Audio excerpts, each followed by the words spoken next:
We're both No, I'm going. Like, you're no, like no, a this voice is- in your head. I'm like, okay, an angel, and you're like, no, it's a gremlin. Well, they're not good. They're not That's good. like, that's like them fighting herds. Oh no. It's not as bad as that. That is though. not as bad, but it's like Not as bad. it's getting close. Like they get like possessed by a ghost, quote unquote, and then like they're told instructions on what to do, like outside of what the player is saying. The forecast over the weekend as we are back to winter. I'm your host, Ethan. I'm your host, Doven. Today we'll be collaborating to create a horror-themed video game concept. Yeah, and not only does our video game concept have to be unique and innovative, but by the end of the video, we have to have a compelling pitch prepared to sell to you, the viewer. Welcome to episode 1 of the first draft.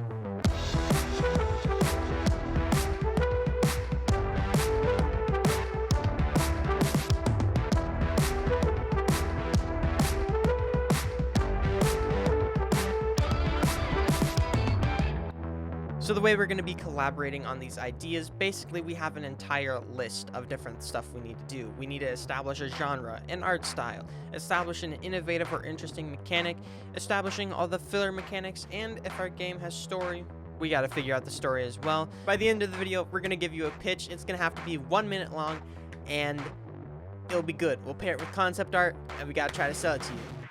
We talked about the horror games, and some of the best stuff is kind of when you can play it with friends. It always makes horror a little less scary, but at the same time, it's always really fun. And so we obviously want a co-op aspect to it, probably up to 4 players.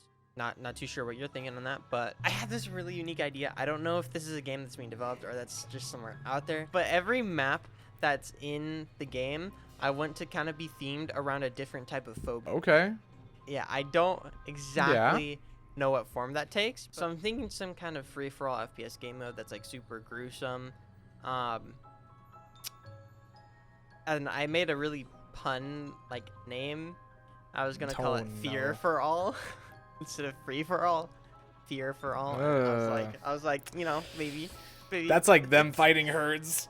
Oh no. It's not as bad as that. That is not as bad, but it's like not as bad. it's getting close. It's getting close. Well, you know. My main idea is the phobia-based maps. Okay, and, yeah. Like super gruesome, and the co-op. So yeah. Your thoughts? I'm trying to think specifically because I don't know if I want to do the co-op version just because the one-person horror games technically are better, right? And they're able to have more polish.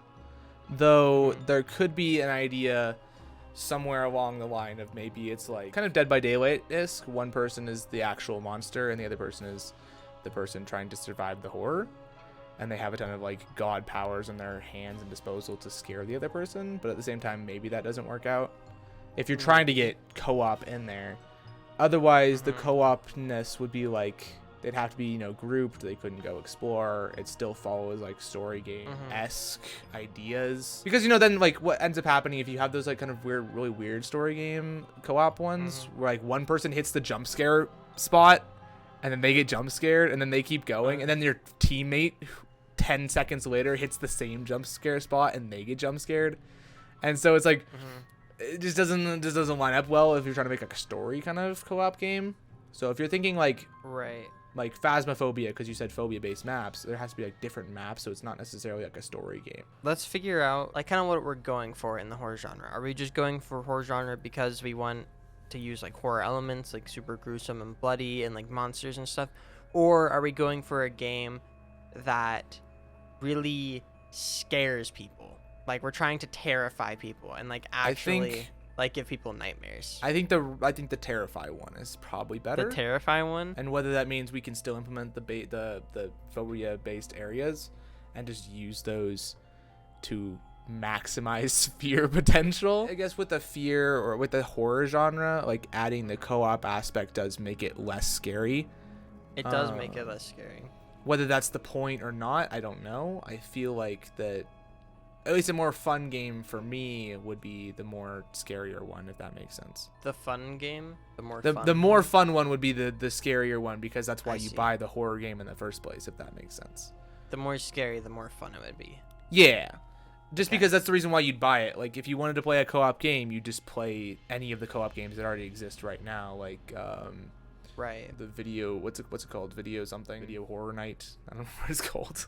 Yeah. That one, or thing. Dead by Daylight, or Phasmophobia, or any of those kind of co-op horror games. But I don't know how you'd add in the co-op aspect of it. It'd have to be done really well. You know, like in Mario Odyssey, where you have like the one person plays the cap and fly around in like wherever, and the person's like the actual player. You could do something like that, where like the one person plays as like your pet dog, and the other person's like the human, and then like you can like the person, like the dog, can just like go check out areas and get jump scared on their own if they want to, and like they have to scout for you. That'd be sick. That, Like if you had like if you had like a minion or like something kind of like that, like where your teammate could scout for you, and like, so for example, like let's say you're the human and I'm the whatever, I'm the servant or whatever you want to call it. I'm like, I don't want to go there. I don't want to do that. Like, I don't want to go down that hallway. I'm gonna get killed. And so you kind of have like that dichotomy, I guess, back and forth, which I think could be fun, I guess, if you're trying to add in the co-op aspect. I'm just trying to think of like how you would add I like that idea. So okay, like, cool. Let's put that down as like an idea. We need an antagonist, right? Okay, yeah. Some kind of AI that chases you and your dog that's playing with you. Something like that. Even if that's the same one or different ones that reoccur, different ones per room, right? I also think that the rooms should be procedural every time you play. Okay, yeah. So it's not going to be the same order every time. And then that could lend itself to being like speed run at some point, trying to get best times as well. Then it'd have to have, you know, puzzles or stuff to solve. There could also be that sometimes, not sometimes, probably like one or two times, the dog player has like the option to set up a jump scare for you. Like they get like possessed by a ghost, quote unquote, and then like they're told instructions on what to do, like outside of what the player is saying. And like if you're playing this game for the first time, you wouldn't know about this, obviously. Like if you're the dog player, you just see something on your screen saying something like, hey, go knock over this bucket and then you know, go into this room and flip this switch. And if you do that, it does like a certain thing that, you know, messes up with the player. And so you have some like interaction. For like, I think a good gameplay element could be some kind of like thing in the house that kind of watches you from the start. Yeah. And okay. It'll just appear as a voice. Like you'll just hear a voice all of a sudden. Yeah. And it's like kind of like a little gremlin or something. Sure. Like voice. I was thinking an angel, but we're both no, like, no, I'm going. Like you're like a voice in your head. I'm like, okay, an angel, and you're like, no, it's a gremlin. Well, they're not good. They're not It's good. like, jeez, bro. Okay, No, they're evil. not good. Okay, because okay, they're the like one evil. that's gonna make each player set up jump scares for the other player. In Okay. the gameplay. It's kind of like the tutorial voice. Sure. Okay. Yeah. So you are sticking with the possession idea.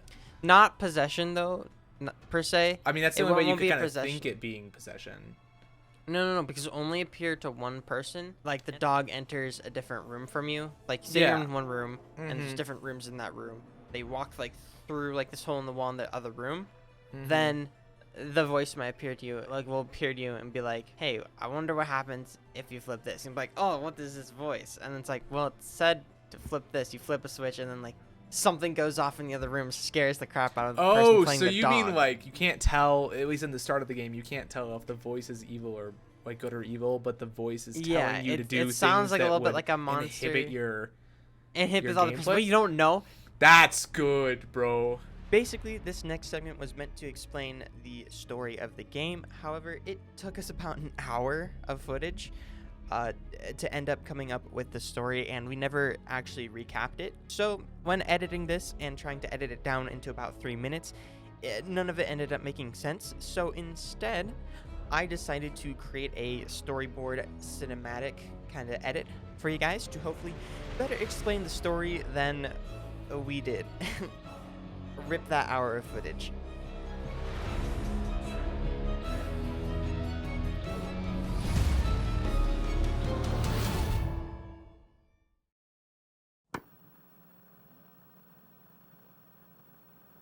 The forest fires have been raging on as of this posting. There are reports of significant fires covering a large area.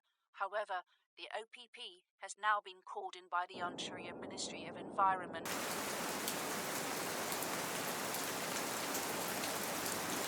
The forecast over the weekend as we are back to winter. Winds will still be an issue over the next few days in southern Ontario, and snow continues.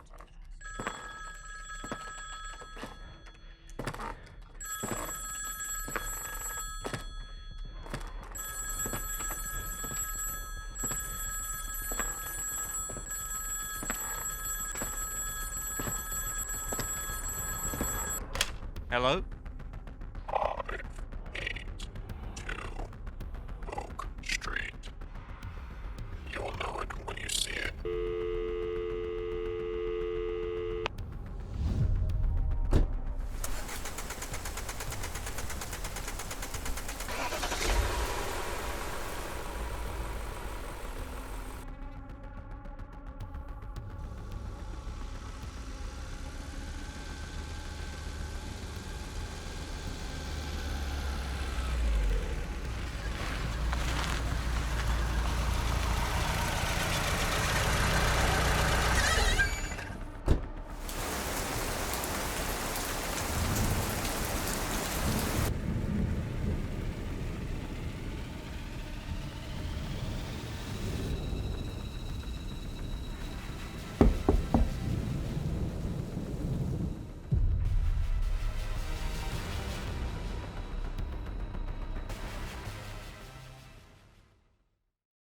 Man's Best Fear is a 2-player co-op experience where each level depicts a unique and different phobia, ranging from the fear of the dark to fear of spiders. You and your companion must seek answers to a mysterious phone call guided by an unknown voice. The players will have to make their way through each level utilizing their different skill sets to complete puzzles and find out the reason why they were brought here.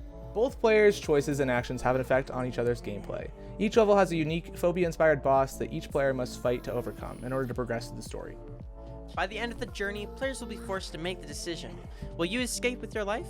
Or will you attempt to save the mysterious voice? And most importantly, can you overcome your fears? Alright guys, that was our pitch. So, hopefully you guys enjoyed it. Hopefully the concept art, we haven't made it yet. I'll be making it probably later tonight. So, by the time you're seeing this, it'll be concept art. Hopefully it was good. Hopefully it helps sells the vision. And let us know in the comments if you guys would buy this game if it existed. That's kind of like the most important part, you know. If people liked it, people would buy it, you know. Obviously there's nothing we can do if you don't enjoy the horror genre, because you know, nothing we can do there. But hopefully you thought it was a cool idea. And yeah, excited to make more of these in the future. We got to figure out how to not take as long, I think, but maybe not. Maybe it's good. If the video turns out good, it'll be good. Anyways, this has been Left Shift Studios with another great video.